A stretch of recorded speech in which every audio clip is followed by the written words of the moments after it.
What if zombies were never fiction? What if they were real? And they already existed in one place on Earth. In Haiti, some people believe the dead don't always stay dead. Are zombies just a Hollywood invention? Or is there a darker truth buried in Haitian history? This isn't just about folklore. It's about documented cases, scientific investigations, and a terrifying reality that blurs the line between life and death. Because in this country, zombies are not the monsters we see in movies. They are the victims. The question isn't whether they exist, but rather, what created them? The answer is far more disturbing than any fiction you've ever seen. Haiti is the birthplace of the modern zombie myth. Long before movies, video games, or pop culture defined them as flesh-eating ghouls, local stories described something entirely different. They spoke of people who were declared dead, properly buried, and then later seen walking again, silent, obedient, and empty. These weren't creatures of fantasy. They were members of the community, recognized by their neighbors and even their families.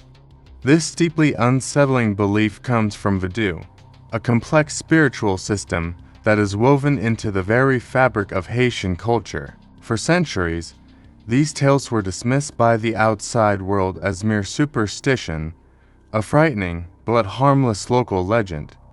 But the stories persisted, passed down through generations, painting a consistent picture of a fate worse than death itself, the loss of one's own will. But here's the truly disturbing part. In 1980, these stories left the realm of folklore and entered the world of documented fact. Doctors began to record real cases of individuals who had been officially pronounced dead, only to reappear alive days, weeks, or even years later. These weren't just rumors. These were people with death certificates. People who had no pulse, no discernible breathing, and were certified as deceased by medical professionals. And yet, they came back. One of the most famous cases was that of Clairvius Narcissus, a man who claimed he was turned into a zombie and forced to work on a sugar plantation for 2 years after his own funeral. His reappearance shocked his family and his village, but it also captured the attention of the scientific world. How could a dead man walk again? One scientist, in particular, took this mystery seriously. His name was Wade Davis, a Harvard-trained ethnobotanist with a reputation for exploring the intersection of culture and chemistry. He wasn't looking for monsters, he was looking for answers. He traveled deep into the Haitian countryside, immersing himself in voodoo societies to investigate the so-called zombie powder. This was the substance rumored to be used by sorcerers, known as bokers, to create these living dead. The locals were secretive, and the risks were immense, but Davis was determined to uncover the truth. What he found was more terrifying than he could have ever imagined, a secret hidden within the complex chemistry of nature itself. The powder, when he finally managed to obtain and analyze it, contained a chilling cocktail of ingredients, but the key component was tetrodotoxin, a powerful neurotoxin found in pufferfish, one of the most poisonous vertebrates on Earth. This toxin doesn't kill in small doses. Instead, it paralyzes.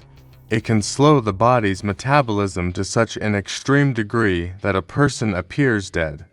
The heart rate becomes almost undetectable. Breathing becomes so shallow, it's imperceptible. The victim is fully conscious, yet completely unable to move or speak. They are, for all intents and purposes, buried alive. Conscious, aware, and trapped inside their own non-responsive body as they are lowered into a grave. Imagine the horror, waking up underground. The suffocating darkness, the weight of the earth above you, no air, no voice, no escape. Survivors who were later revived by the Bokor describe this experience with sheer terror. They spoke of profound confusion, severe memory loss, and in many cases, permanent brain damage from oxygen deprivation. When they were finally dug up and brought back, they were no longer the same people. Broken, disoriented, and psychologically shattered, their will was gone. They became compliant, easily controlled, and trapped in a waking nightmare. The zombie wasn't a reanimated corpse. It was a living person who had endured a trauma so profound that their very identity was erased. But here's the twist that keeps this mystery alive. Science doesn't explain everything. As compelling as Davis's research is, there are documented cases where no toxins were found. No drugs. No clear medical or chemical explanation for what happened. People who were known to be healthy one day, died suddenly, were buried, and then reappeared. Entire villages recognized these individuals. They knew their families. They had attended their funerals. They knew for a fact that these people had died. So, if it wasn't always a powder, what else could it be? The question remains, hanging heavy in the Haitian air. Were these zombies created by chemistry, or by something darker? Was it fear? The power of social control in small, isolated communities? Or was it a belief so powerful, so deeply ingrained, that it could literally rewire the human mind and body? In Haiti, belief is not just an idea, it can become reality. The power of a curse, the fear of social ostracization, and the absolute certainty of an entire community can have a psycho-omatic effect so strong that it can mimic death itself. The line between what is real and what is believed to be real completely dissolves. The zombie becomes a symbol of ultimate powerlessness, a state created not just by toxins, but by the very human forces of faith and fear. Today, the zombie is mass entertainment. It is a monster for us to fight in video games and a threat to outrun in blockbuster movies.